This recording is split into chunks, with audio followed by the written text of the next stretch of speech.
Hello, everyone. It is December 11th. I'm Trevor, and welcome to another episode of the Weight Loss War podcast.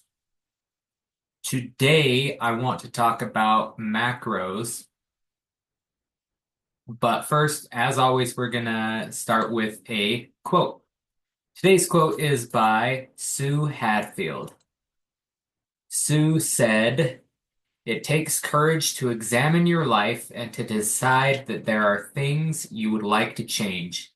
And it takes even more courage to do something about it."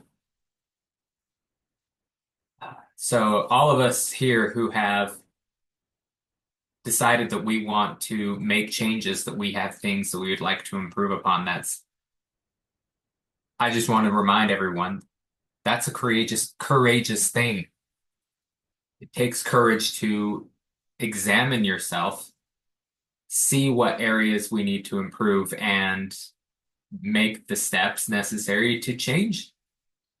It is, like I said, like she said, courageous.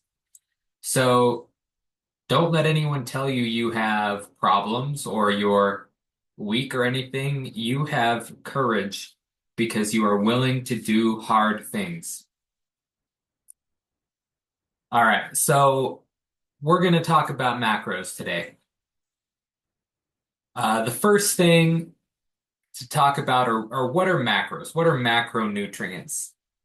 They are the nutrients your body needs in large amounts to provide energy and support essential bodily functions. And when we talk about macros, we talk about three things: carbohydrates, proteins, and fats. Carbohydrates are your main source of energy. They're found in foods like bread, rice, fruits and vegetables, and dairy. They provide about 4 calories per gram of carbohydrates. Protein, they are essential for building and repairing tissues, producing enzymes and hormones. We've talked about protein before on, an earlier episode in this podcast, but they are found in meats, fish, eggs, dairy, beans, and other plant-based sources.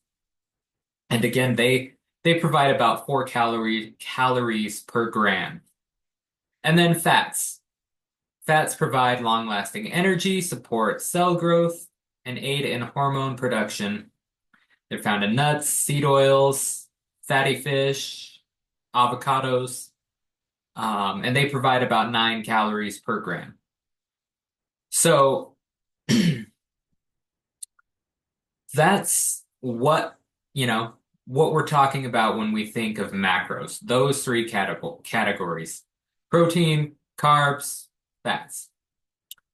We look at it and use that as a percentage to calculate how many we should be eating per day rather than necessarily tracking calories. But it is based on the number of calories that you are eating, or that your body needs to maintain or lose weight or any of those things, or to gain muscle or whatever. So, how do you determine your caloric needs for each day? So, the first thing you need to do is figure out your total daily energy expenditure. I know, I had the same thing. What does that even mean? Essentially, that's the number of calories you burn in a day. Uh, I mean, there are online calculators. You can go in, you put in your information, but a basic rule of thumb is you multiply your body weight in pounds by 14 or 16, 14 to 16. So if you're more sedentary, then do 14. If you are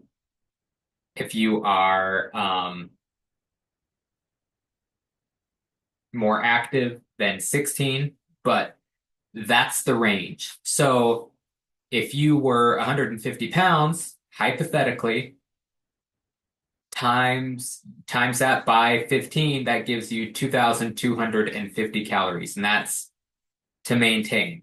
For me, I did mine just to calculate, and I'll show you here. Um, I am 165. So if we times my weight by 14, I'm slightly sedentary. That gives you 2,310. Times it by 15,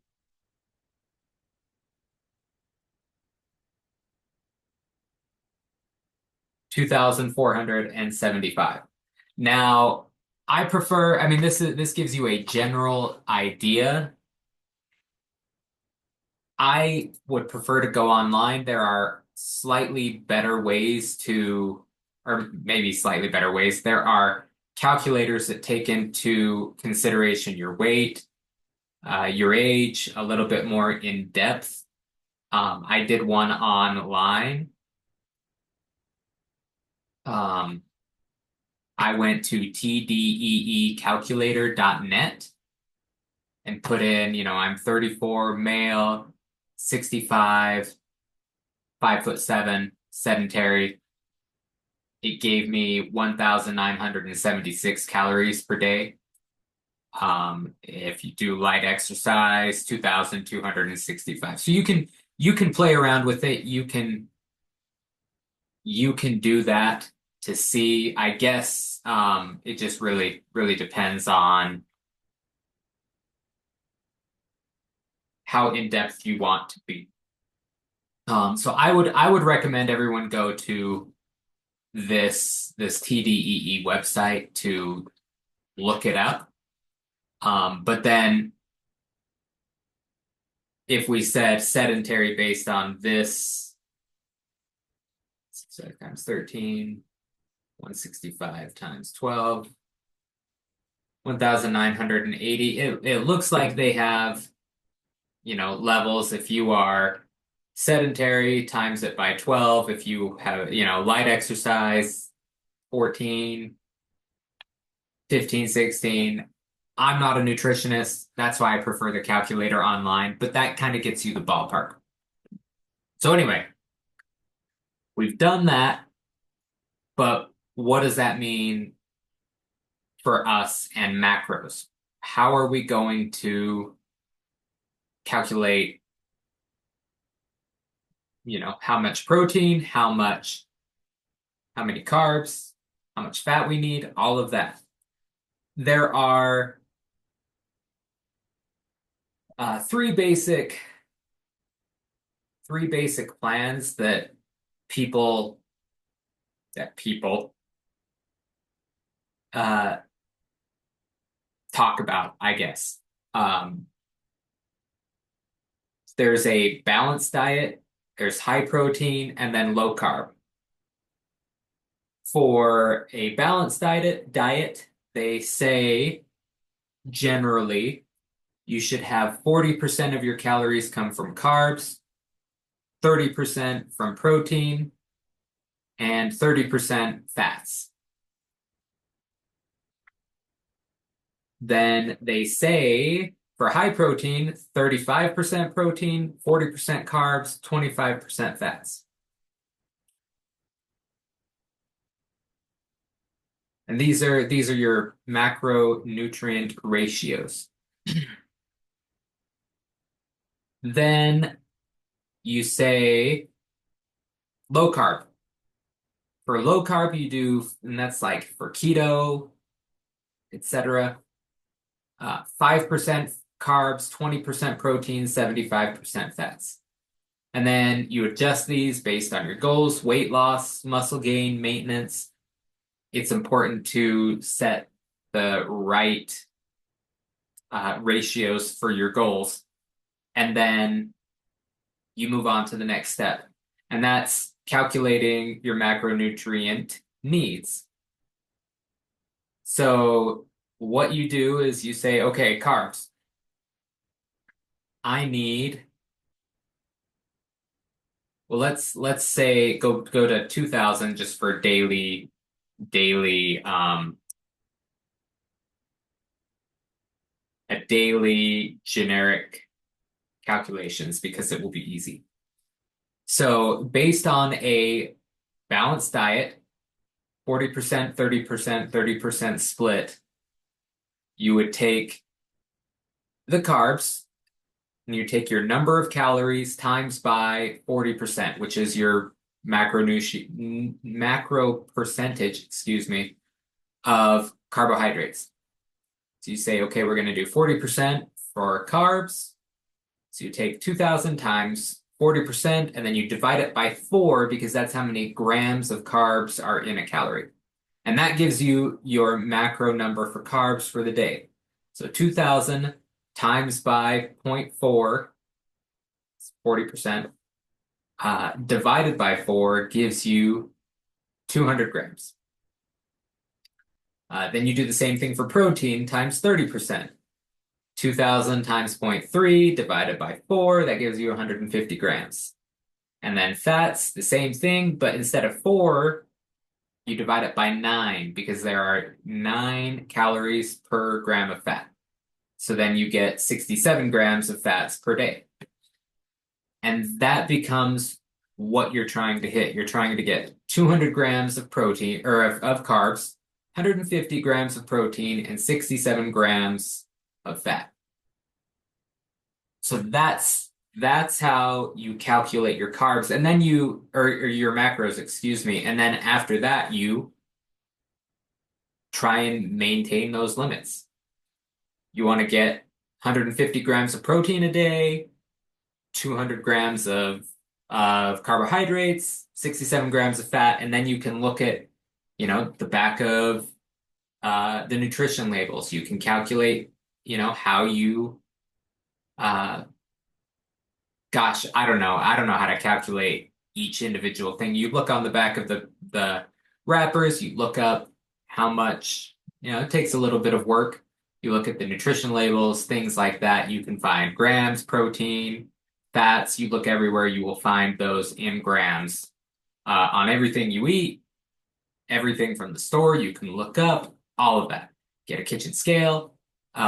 You can calculate everything easily.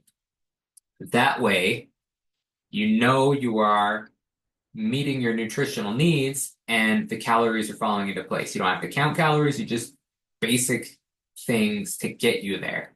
Everything falls into place.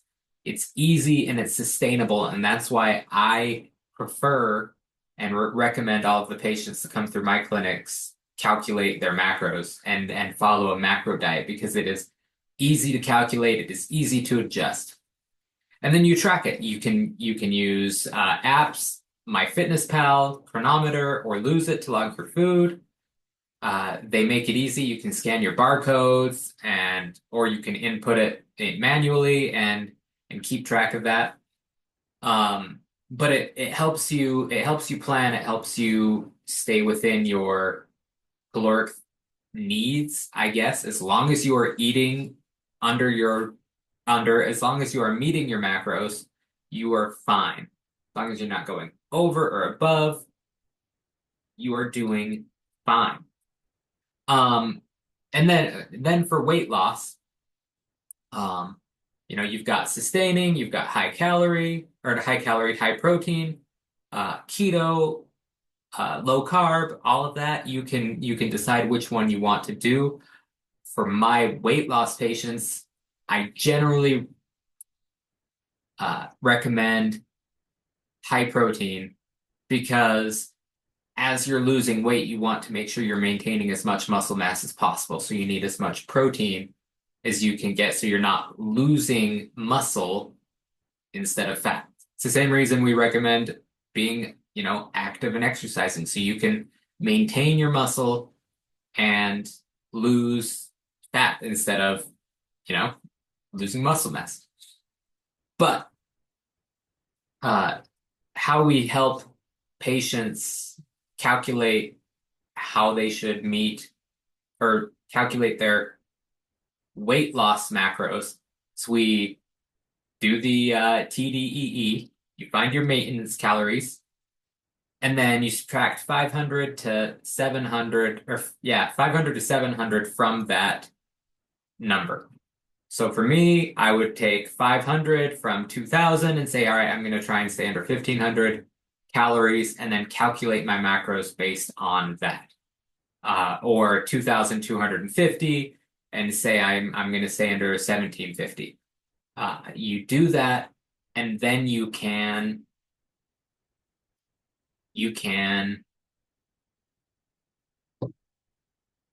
adjust your macros accordingly. And we do this and give you the tools you need so you can calculate your macros, you can adjust them as you need, you can make sure you are meeting your goals. We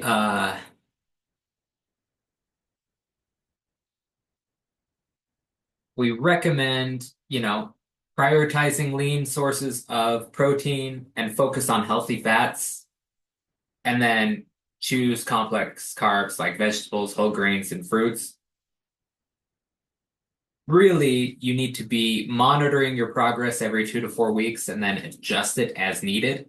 But generally, we want to fall within one of those three outlines: the balance, the high protein, or the low carb, depending on your needs and your goals. But anyway, I'm going to leave it there for now. We'll talk about it later. But I really, really recommend macros because we don't tell you what to eat. We don't tell you how to eat. You can eat whatever you want as long as you're meeting your macros. If you want, I don't know, cake, then eat, I don't know. You know what I'm saying. I'm not being very clear here, but as long as you're meeting your protein goal and the rest of your goals for macros, that's perfect. That's why we recommend it, because it's a sustainable thing we can do, we can tweak, we can make sure that we are meeting. It doesn't complicate things. We can do it and sustain it for the long term. So anyway, I will leave it there. Appreciate you guys. Appreciate everyone who's listened. If you have any questions, let me know. My email address is trevor@ultimatemedicalweightloss.com. If you have any questions, you can email me. I would be happy to go over them. We can discuss anything we need in the weight loss, psychological, physical, anywhere along these lines. We'll explore, we'll do what we can, and go from there. Appreciate you all. Have a great evening. I'll be back tomorrow.